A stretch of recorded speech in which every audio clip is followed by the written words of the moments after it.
Screen पर दिखे चौपाई का हिंदी अर्थ है, मैं गुरु महाराज के चरण कमलों की रज की वंदना करता हूँ।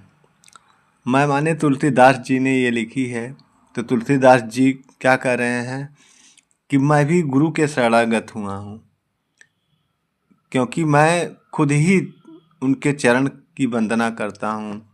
अब चरण की वंदना करने का जो अभिप्राय यहाँ पे दिया गया है कि उनका जो भी कहना होता है हम उसको मानते हैं, क्योंकि अगर हम उनका कहना नहीं मानेंगे तो हम चरण उनका छू करके आशीर्वाद नहीं प्राप्त कर सकते हैं।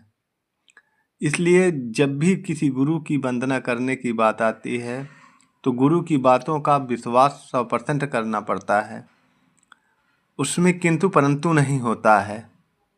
और कह रहे हैं किस प्रकार की वंदना करने से क्या हमें प्राप्त होता है। कहते हैं कि जो सुंदर है, जिनके चरण सुंदर हैं और सुगंध स्वाद जो भी है वो अनुराग से परिपूर्ण है, यानी उसमें प्रेम में कोई कमी नहीं है। ये परिपूर्ण की बात कही गई, अपूर्णता की बात नहीं की गई इसमें।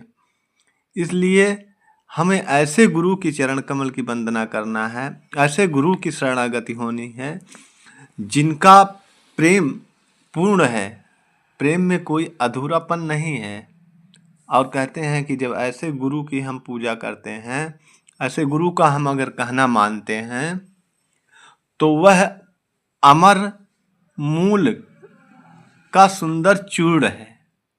अमर मूल का मतलब है कि जो अमृत प्रदान करने वाली है, ऐसी जड़ी बूटी उनके पास है, गुरु के पास होती है वो।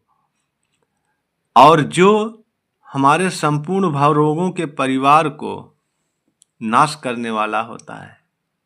कहने का मतलब जो इसमें हमारा भाव रोग है, यानी जो हमारे रोगों का खानदान है, भाव रोगों के परिवार को यहाँ कहा गया कि हमारे संपूर्ण पूरा रोग समाप्त हो जाता है, इसमें बाकी नहीं रह जाता कुछ। तब जाके वो आनंद की तरफ वो जीव बढ़ना चालू हो जाता है और आनंद को प्राप्त कर लेता है। जब तक ऐसे गुरु की हमारे इस जीवन में जब तक ये चीज़ नहीं संभव हो पाएगा, हमारा जो ये रोग है किसी प्रकार का जाने वाला नहीं है। क्योंकि कहा भी गया आगे, 100 रोगों की एक दवा। क्योंकि जो वो रोग होता है, एक रोग की दवा यदि आप खाते हैं तो वो जितना भी और रोग होता है वह स्वतः ठीक हो जाता है। वो और कुछ कैप्सूल टेबलेट नहीं है कि जिसको खा लेने से सारे रोग हमारे नष्ट हो जाते हैं।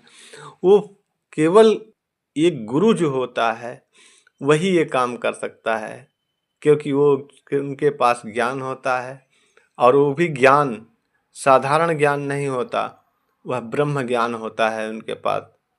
जब तक इस ब्रह्म ज्ञान से गुरु हमें नवाज नहीं देता है तब तक ये हमारे भव रोगों का नाश होने वाला नहीं है। कितना भी आदमी मेहनत कर ले कि हमारा रोग नष्ट हो जाए, वो नष्ट नहीं हो सकता है। आज पूरी दुनिया में तमाम प्रकार के गुरु हैं और वो प्रयास कर रहे हैं, लेकिन प्रयास उन्हीं का सफल होता है जिनके पास ब्रह्म ज्ञान होता है। बिना ब्रह्म ज्ञान के कोई निवारण नहीं हो सकता है।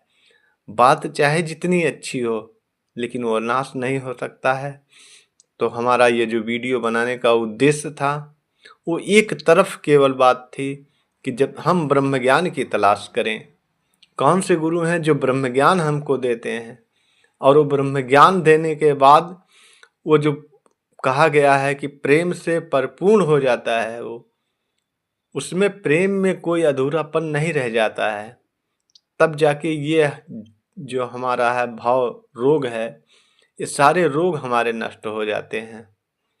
तो आपने हमारे साथ जो भी समय दिया उसके लिए हम सादर आपको धन्यवाद देते हैं।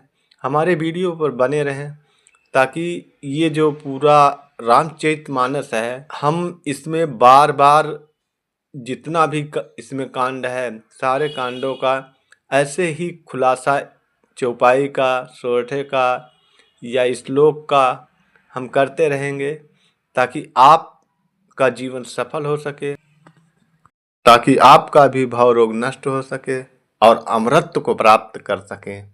धन्यवाद।